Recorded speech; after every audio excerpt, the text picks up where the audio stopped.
ప్రతివాడన నిలుపగలిగే యోధులే రమ్మా, ఒక వాడకి పరిమితమా అంబేద్కరుడు.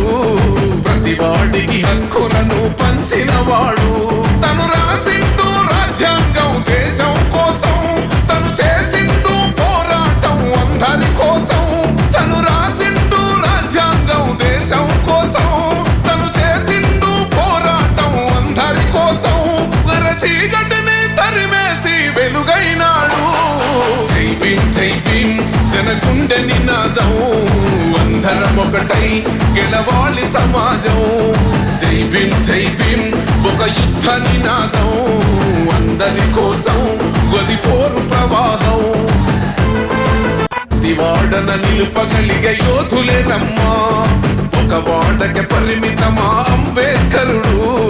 ప్రతివాడికి హక్కులను పంచినవాడు, తను రాసిండు రాజ్యాంగం దేశం కోసం, తను చేసిండు పోరాటం అందరి కోసం. తను రాసిండు ఒక్కరికి ఓటు కావాలి అని కొట్లాడి ఇంతకుముందు రాజేష్ అనే చెప్పిండు. ఎర్రవాడ జైల్లో అంబేద్కర్ ఓటు గురించి కొట్లాడుతుంటే గాంధీ ఎంత అడ్డం పడ్డాడు. ఇప్పుడు స్వాతంత్ర యోధులుగా చెప్తున్నటువంటి వాళ్ళు 1947 రాగానే ఆగస్టు 15 మనకు స్వాతంత్రం తీసుకొచ్చినటువంటి వీరులు లాలా లజపతి రాయ్, గాంధీ, నెహ్రూ, ఈ పేర్లనే చెప్తారు కదా.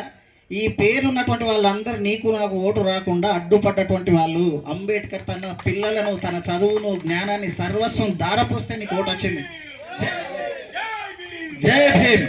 కానీ ఆ ఓటు నువ్వు సింపుల్గా తీసుకుపోయి దూరకు అమ్ముకుంటాను, తర్వాత మళ్ళీ తిట్టడం, దూరకు అమ్ముకోవడము, మన ఓట్లే అమ్ముకోవడం, మనమే పని చేయడం, మనమే తాగడం, మన వాళ్ళని కొట్టుకోవడం. ఆ ఓట్ల ఎలక్షన్ వచ్చినప్పుడు వాళ్ళు మంచిగా ఉంటారు.